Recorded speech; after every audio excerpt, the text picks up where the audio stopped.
realizando sobre a natureza. Meu amado, saiba que a simples ideia de deserto, significando uma vasta extensão de areia, sem árvores e água, ela não deve se ligar à palavra conforme empregada na Bíblia Sagrada. Essa definição que nós demos de deserto, ela não deve ser empregada todas as vezes que você lê a Bíblia Sagrada, tendo em vista que os israelitas não tinham conhecimento de semelhante deserto, quer nas viagens, quer na sua existência fixa.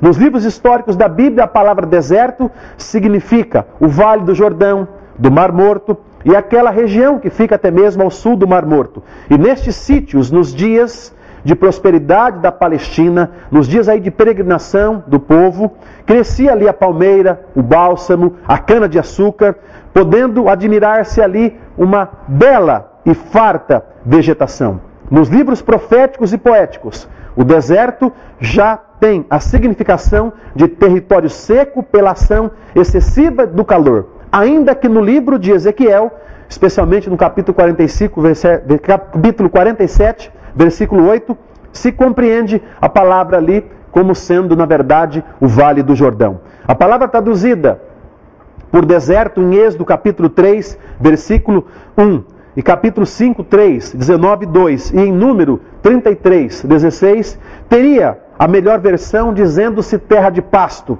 tendo em vista que os israelitas levavam consigo nas suas peregrinações os seus rebanhos, as suas manadas, durante todo o tempo da sua passagem para a terra da promissão. A mesma significação de deserto como sendo uma região onde havia ali um pouco de água, uma vegetação até farta, deve ser também entendida quando se lê Jó 24:5, Isaías 21, Jeremias capítulo 25 e 24.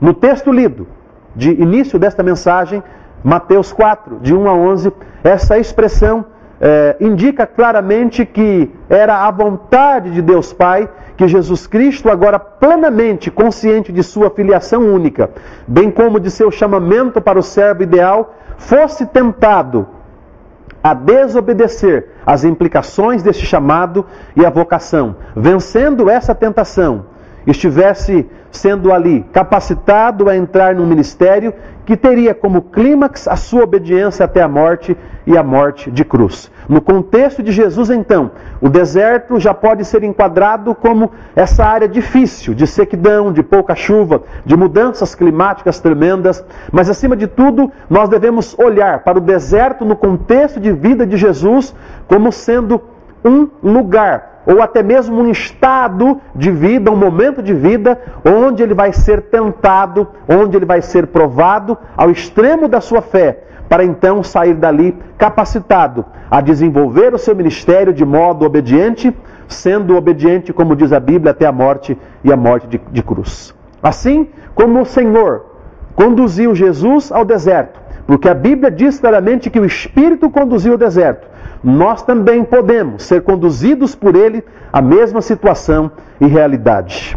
Este deserto pessoal que Jesus passou pode ser a representação hoje de uma provação, seja no vestibular, seja no fim de um namoro, seja no fim de um noivado, ou até mesmo na sentença de divórcio, ali expedida por um juiz. A situação desértica da sua vida, da minha vida, da nossa vida hoje, pode ser também uma demissão, pode ser a decretação de uma falência irreversível de uma empresa, pode ser o diagnóstico médico que nos desengana, ou pode ser também qualquer uma outra frustração que nós mortais estamos sujeitos a enfrentar. A Bíblia Sagrada, ela revela, ela relata, ela mostra que vários homens tiveram que ir ao deserto e enfrentar a situação causticante, tanto da geografia daquele lugar, como também da própria situação desértica em que eles atravessavam e viviam. Talvez você que me assiste esteja passando um deserto pessoal, individual ou até mesmo familiar. Mas saiba que Jesus enfrentou o deserto. Outros homens enfrentaram o deserto. Moisés, por exemplo, assim como Jesus ficou no deserto por 40 dias, por 40 anos, na verdade, Moisés viveu no deserto. Atos capítulo 7, versículos 23, 29 e 30 mostram isso. Que depois de 40 anos desfrutando da riqueza e da glória no Egito, ele é então levado, conduzido ao deserto, onde ele passa ali um período de 40 anos. Paulo também sentiu o calor e a aridez do deserto em sua solidão, e foi lá onde ele pôde construir a sua teologia. Gálatas capítulo 1, versículo 17, nos mostram isso. O famoso escritor cristão e pregador John Bunyan foi o autor de O Peregrino, e provavelmente a alegoria cristã, de acordo com o que nós encontramos nos anais da história, a mais conhecida em todos os tempos, ela foi escrita em um período em que Bunyan ele estava ali encarcerado. Este livro, O Peregrino, ele foi publicado em duas partes. A primeira foi publicada em Londres em 1678 e a segunda em 1684. Bunyan havia iniciado a obra durante seu primeiro período de aprisionamento. E como eu disse, provavelmente ele terminou o segundo período quando ele estava aí em uma cela fria, em uma cela onde ele estava distanciado dos seus familiares, onde ele enfrentava, sem dúvida alguma, um momento de dificuldade, o que nós podemos chamar de um deserto pessoal. Seu livro, O Peregrino, é fenômeno de vendagem e foi produzido em meio a esse deserto pessoal enfrentado por John Bunyan. Efetivamente, como filho de Deus, embora a priori não conseguimos entender plenamente a vontade do Pai, somos abençoados quando levados pelo Senhor ao deserto pessoal. E nós podemos, e queremos então, nesta mensagem, refletir em pelo menos 3 lições que o deserto pode nos trazer para a nossa vida. Se você que assiste essa mensagem, mais uma vez eu friso, se você está enfrentando um deserto pessoal, um deserto familiar, uma situação de crise profissional ou em qualquer outra área, entenda que o deserto ele precisa ser aproveitado neste momento em que nós estamos passando por ele.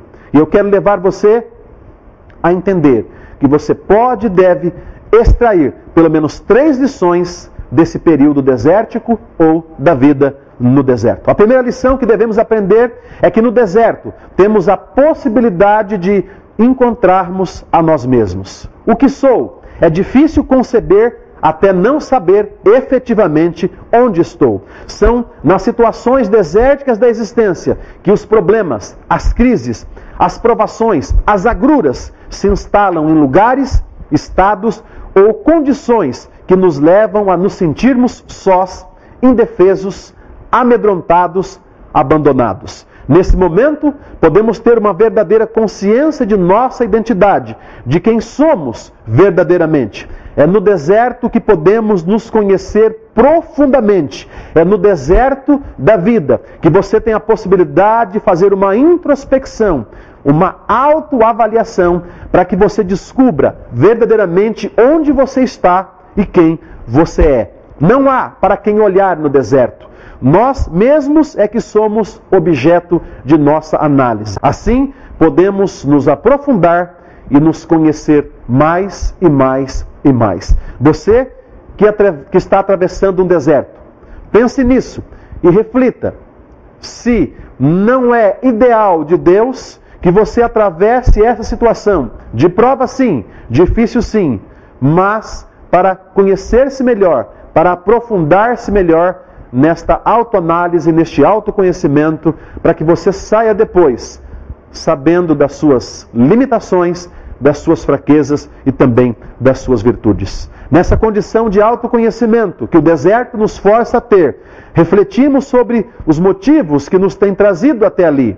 Por que estamos no deserto? É uma pergunta que devemos nos fazer. Será que é em função de nossa insensatez? Será que é em função de nossa desobediência? Será que é porque Deus ele quer nos aperfeiçoar? Será que é porque o Espírito Santo quer desfrutar de mais comunhão conosco e no dia a dia corrido de vida nós não temos abrido um espaço para essa comunhão, para esse momento? Por quê? Por que Deus nos leva ao deserto? Nós devemos nos perguntar e nós devemos buscar respostas dentro de nós mesmos.